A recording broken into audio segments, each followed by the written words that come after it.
The night I stopped begging my in-laws to treat me like family, I was 6 months postpartum and still breastfeeding my daughter.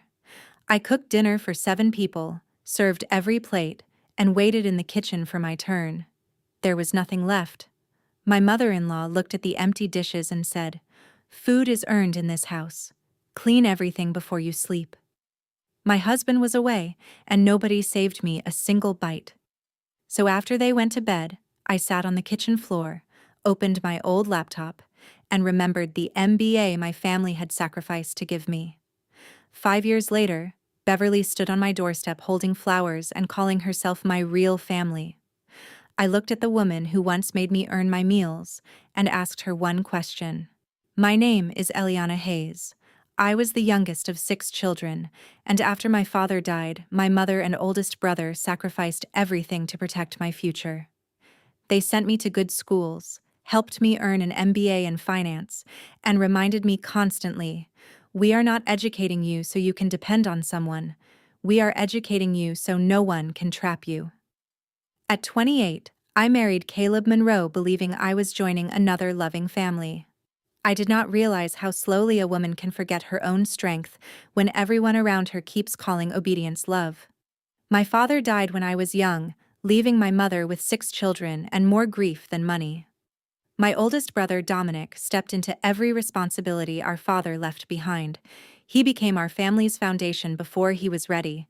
Because I was the youngest, everyone protected me fiercely. My sisters reused dresses so I could attend a better school. Dominic worked extra shifts to cover my tuition. Nobody called those sacrifices burdens. They called them my future. Mom repeated one sentence whenever life became difficult. "We are not raising you to depend on anyone. We are raising you so nobody can trap you." At the time, I thought she was discussing money. Years later, I understood she meant dignity. I finished college, earned an MBA in finance, and accepted my first analyst position. My family celebrated as if every diploma belonged to all of us. For the first time, I had confidence, independence, and a career built entirely under my own name. I met Caleb Monroe during my final semester. He was polite, ambitious, and spoke constantly about building a secure future. His family lived in a large New Jersey home and carried themselves like people who had never struggled. I believed the image. When Caleb proposed, he looked Dominic directly in the eye and promised, "Eliana will never struggle with me." That sentence mattered to my family. They had spent years protecting me from dependence. They believed they were placing me with someone who understood that responsibility. Our wedding was the happiest day my family had shared since my father died. Mom cried while fixing my veil. Dominic handed me to Caleb and whispered, "Remember, marriage adds to your life. It should never erase you." I promised I would remember. For the first 3 months, the Monroe home seemed welcoming. Beverly was controlling, but always smiled while giving instructions. Caleb called it adjustment. Whenever something made me uncomfortable, he said, "Give them time. They're learning you too." Then I became pregnant. Beverly congratulated me in front of the family. The next morning, she placed a handwritten schedule beside my breakfast. It listed cooking, cleaning, laundry, and everyone's personal errands, from before sunrise until bedtime. I stared at the schedule and asked when I was supposed to rest. Beverly folded her arms and answered, "Pregnancy does not make you special. Food is earned in this house." Caleb heard her. Then he quietly left for work. At first, I tried to prove Beverly wrong. I woke before everyone, cooked breakfast through nausea, cleaned bedrooms, and finished laundry before noon. Each time I completed one task, she added another, as if exhaustion were evidence of poor character. By my 4th month, I was vomiting several times a day. Some mornings I could barely stand without gripping the counter. Beverly watched me struggle and said, "Pregnancy is not an illness. Women have babies every day." Whenever I rested, Beverly found me. She would open the bedroom door, look at the clock, and assign something new. Tea for Richard, laundry for Grant, lunch for Lacey. In that house, my body belonged to everyone except me. Grant left his clothes outside my door as if I were hotel staff. Lacey began texting requests from upstairs. Beverly told me, "Take care of them properly. They may buy you something nice someday." My labor had become payment for imaginary kindness. I told Caleb I could not continue. He listened quietly, then said, "Just do what she asks for now. I'm trying to establish myself. I can't fight everyone." His helplessness always required my suffering, not his. At dinner, Beverly served everyone else first. If I finished cleaning quickly, I received what remained. Some nights, there was barely enough. When I asked Caleb to save me a plate, he promised he would. Then he kept forgetting. My mother noticed the change in my voice during a phone call. I told her I was simply tired. She became quiet and asked, "Eliana, are you eating properly?" That question made me cry before I could stop myself. 3 days later, Mom arrived without warning. She found me scrubbing the kitchen floor while 6 months pregnant, dizzy, and shaking. Beverly did not look embarrassed. She looked annoyed that someone had witnessed it. Richard told Mom I created tension and required too much attention. Then he said, "Take her home. She can return after the baby is born." They spoke about me like damaged property they could send away and collect later. Dominic arrived within an hour. He lifted my suitcase, looked at Caleb, and asked, "Are you letting them throw out your pregnant wife?" Caleb stared at the floor. That silence answered more than any apology ever could. The doctor ordered immediate bed rest. Mom prepared every meal, tracked my medication, and slept beside me when the pain became frightening. Dominic paid for appointments without asking Caleb for reimbursement. My own family was carrying the marriage Caleb had promised to protect. Caleb visited twice a week and always arrived with the same explanation. "I'm still looking for stable work. Just be patient." He held my hand, apologized, and left before the medical bills were discussed. His concern never required him to sacrifice anything. When Sophie was born, my mother and siblings paid for the hospital, diapers, feeding supplies, and every follow-up appointment. Caleb brought flowers and called himself a proud father. But Dominic quietly covered the expenses that allowed Caleb to celebrate. For 2 months, I recovered in the safest home I had ever known. I ate warm meals, slept when Sophie slept, and never had to earn kindness. Then Beverly arrived with Richard and Caleb, carrying gifts and carefully rehearsed apologies. Beverly said, "Whatever happened during the pregnancy, let's forget it. Bring our granddaughter home." She never apologized for starving me or sending me away. Her regret began only after Sophie existed. And suddenly, the Monroes wanted me back. Dominic pulled me aside before I answered. "They did not come for you," he warned.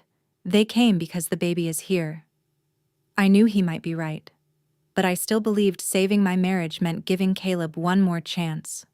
Mom cried while packing Sophie's clothes. Before I left, she held my face and repeated the words she had taught me as a child. "We educated you so you could stand on your own. Marriage does not erase that." For the first few days, Beverly behaved like a different woman.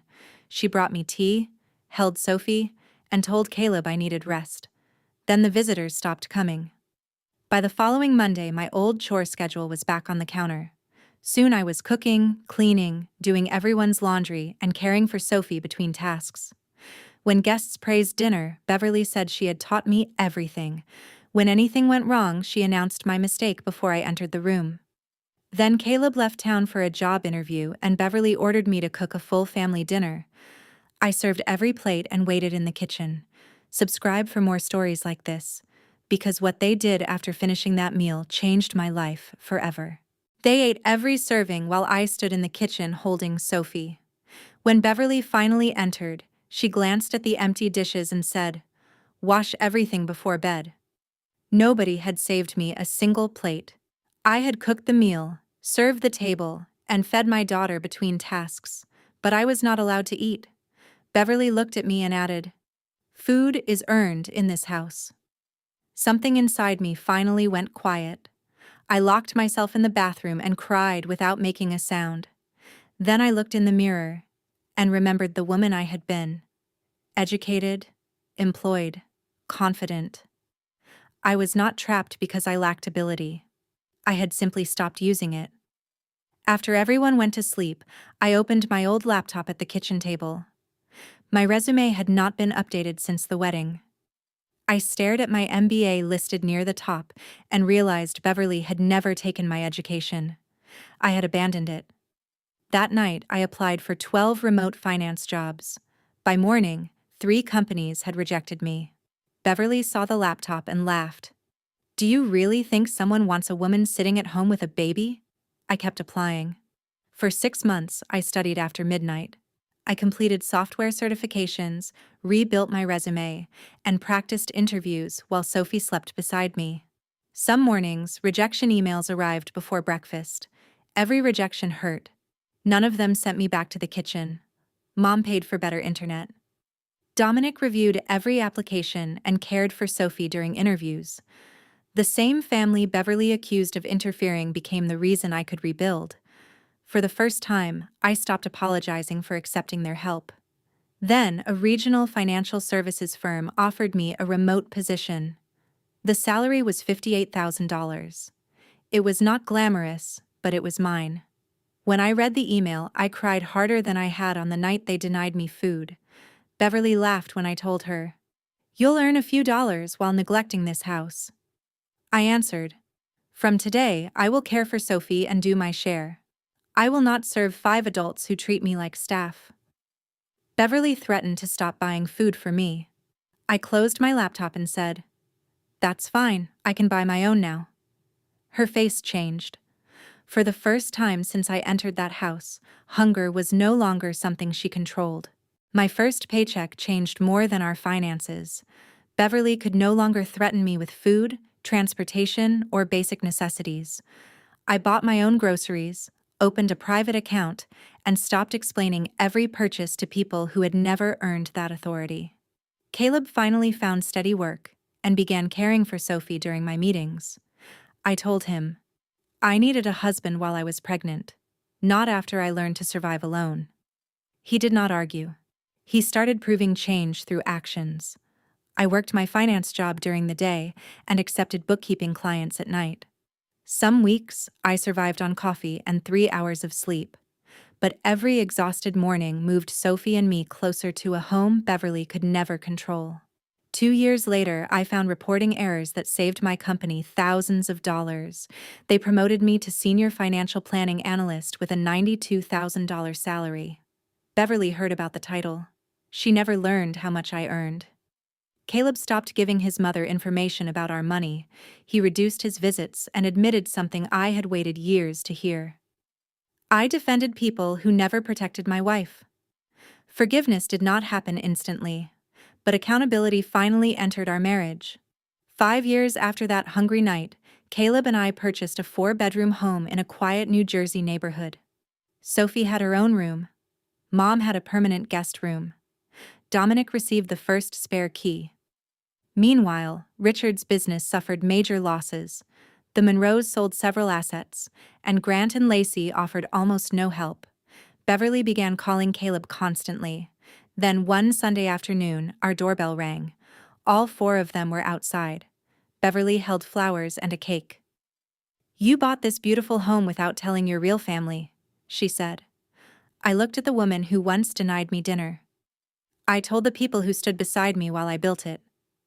They claimed they wanted forgiveness, not money. But when I asked Richard directly whether they needed financial help, he could not meet my eyes. Subscribe for more stories like this, because sometimes the people demanding access are really asking for control again. I allowed no unannounced visits, financial requests, or disrespect inside my home. That evening, Mom served me the first plate of the same meal Beverly once denied me. In my house, nobody had to earn food, dignity, or a seat at the table.